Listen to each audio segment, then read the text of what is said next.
Voilà, salut à tous. On continue notre petit périple avec l'apôtre Paul. On va parler de la mission de Paul. Paul, suite à ce que l'on a dit déjà dans les deux premiers modules, va donc rester durant 3 années dans la communauté de Damas qui l'a accueilli. Mais il est déjà en mission. Et c'est ce qui nous intéresse également.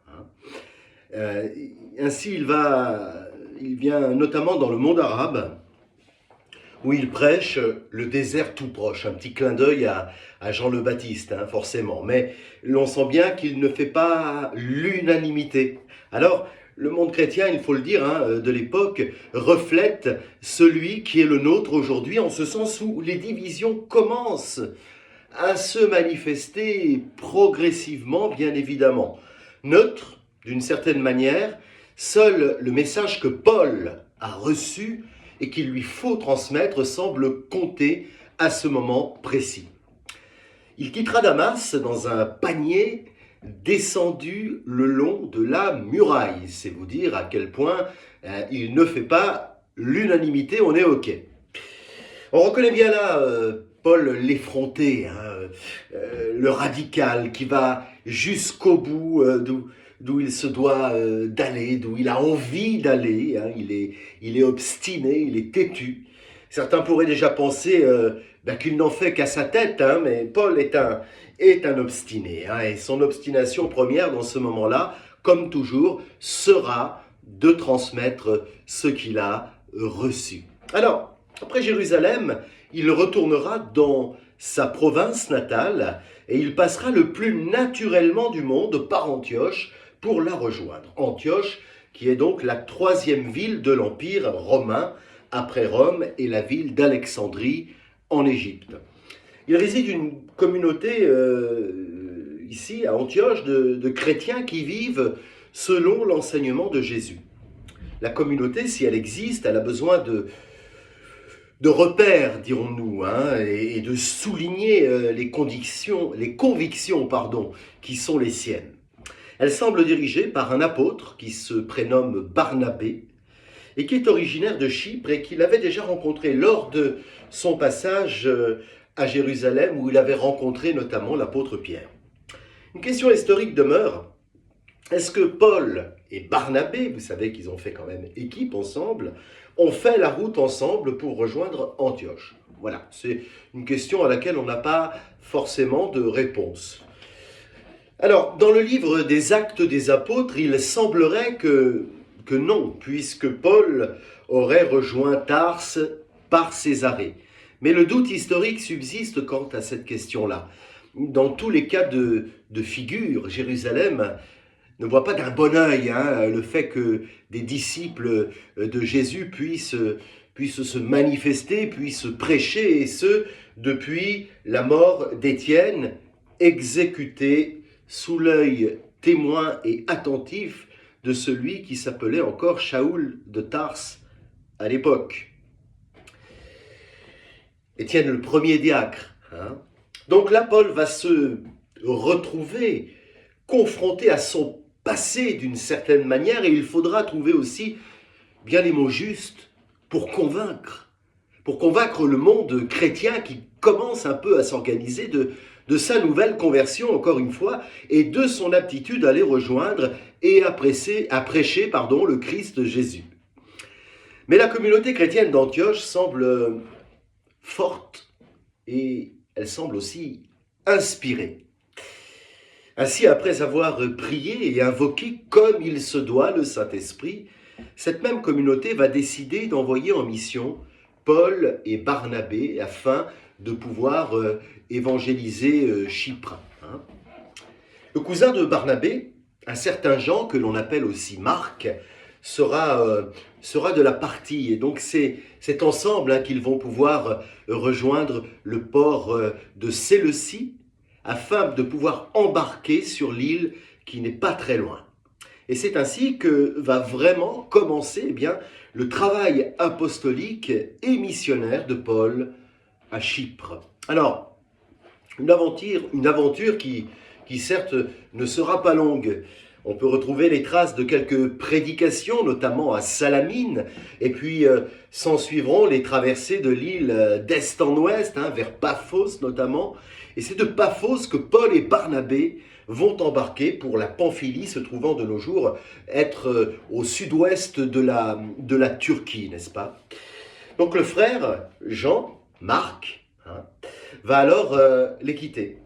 L'histoire ne nous dit pas pourquoi il les quitte, mais selon toute vraisemblance, il n'aurait pas eu le cran, en tout cas, de les accompagner vers cette mission périlleuse, il faut le dire, pour les deux nouveaux témoins de l'Évangile. Alors, ils vont rejoindre le nord jusqu'à Antioche de Pisidie. Antioche demeure pour le reste de l'apostolat de Paul un point fort, et c'est justement dans cette ville qu'il va se livrer à un exercice assez compliqué, qu'il n'a pas trop habitude, mais qu'il va réussir avec beaucoup de brio, ce brio qu'on lui connaît. Soit il va prononcer sa première prédication devant des Juifs, et qui plus est dans une synagogue. Waouh! Ce passage nous est aussi évoqué dans les Actes des Apôtres, et l'auteur même des Actes va expliquer qu'il a connu Paul à cette époque-là, et durant le séjour de ce dernier à Antioche, l'ayant d'ailleurs accompagné durant ses 3 voyages. Il pourra alors retranscrire une partie de l'intégralité, même s'il nous est dit qu'il ne l'a pas entendu, de cette prédication paulinienne, première du genre, qui fait office de un certain programme type, n'est-ce pas, un code, un code de route pour la suite des événements à venir, une reconstitution, donc, pourrions-nous dire. Une reconstitution de cette brèche qui, incontestablement, il faut le savoir, est bien agencée au sens littéraire du terme. Une sorte de sommaire où Paul nous livre les différents points de ce qu'il pourra dire, de ce qu'il pourra écrire par la suite, aux foules, mais aussi à ses amis. Au programme, l'accomplissement des promesses, ça c'est important, la justification par la foi dans le Christ qui est ressuscité, et bien évidemment le sens prophétique de l'histoire d'Israël avec explication d'une partie de la symbolique de cette dernière. Et là-dessus, on ne peut que dire merci Paul. Mais rien ne va vraiment pour le mieux dans le meilleur des mondes dans ces premières assemblées chrétiennes. Et la situation politique, qui est très confuse, ne va pas bien non plus. L'assemblée juive semble divisée et les gens qui entendent les premiers chrétiens ne sont d'ailleurs pas tous des juifs.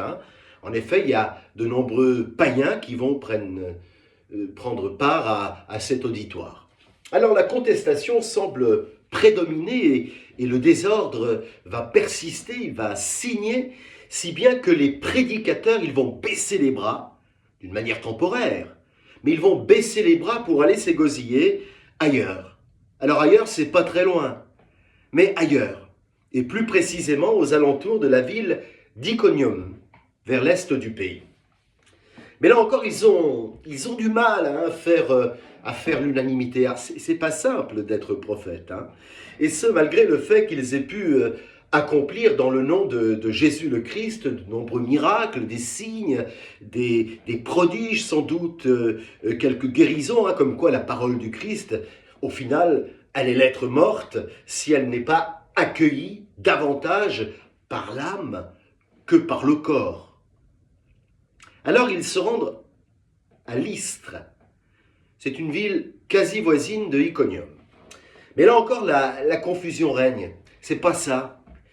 Certes, Paul commence à parler de Jésus comme le Messie envoyé par Dieu et Dieu lui-même, mais suite à la guérison d'un paralytique au cours d'une assemblée, la foule, pas très habile, va prendre Paul et Barnabé, figurez-vous, respectivement, l'un pour Zeus et l'autre pour Hermès. Ce qui vaudra puisqu'ils ne le sont pas, bien évidemment, ce qui vaudra à Paul d'être laissé pour mort, hein, dans un fossé, puisque ce dernier, ayant démenti cette appartenance invraisemblable, hein, au final, se verra roué de coups par ceux qui en avaient décidé ainsi. Rude ascension, hein, pour ces premiers témoins en mission. Hein. C'est pas simple, hein, c'est pas facile. Hein. On revient de loin quand même, nous autres les chrétiens. Mais bon, il semble avoir les outils quand même nécessaires qui leur ont été confiés par le Saint-Esprit afin de pouvoir avancer tranquillement d'un pas serein, afin de pouvoir être confrontés à des gens à qui il faut tout enseigner. Et là commence finalement le lourd défi de devoir prêcher à la fois l'Écriture sainte telle qu'elle est dans la loi juive et l'éclaircissement de cette dernière livrée par Jésus le Christ. Donc revenez à lui de cette pénible expérience dont il se serait bien passé. Paul et ses deux compagnons de route rejoignent une ville pas très loin. Cette ville, elle s'appelle Derbé. À Derbé, il semblerait que les premiers fruits d'une prédication compliquée mûrissent. Preuve en est, ils vont faire de nombreux disciples en affermissant leur cœur dès que pouvait se présenter l'occasion de le faire, hein, n'est-ce pas? Et c'est à cette époque que naîtront les anciens, du grec presbytéroi. Les anciens, donc, ils auront pour ouvrage et responsabilité d'entretenir la fougue, d'entretenir l'enthousiasme des différentes communautés naissantes. Il ne suffit pas de prêcher et de laisser des traces, il faut, quand cela semble prendre, quand cela semble fonctionner, créer des communautés nouvelles et en donner la barre à des sortes de piliers responsables.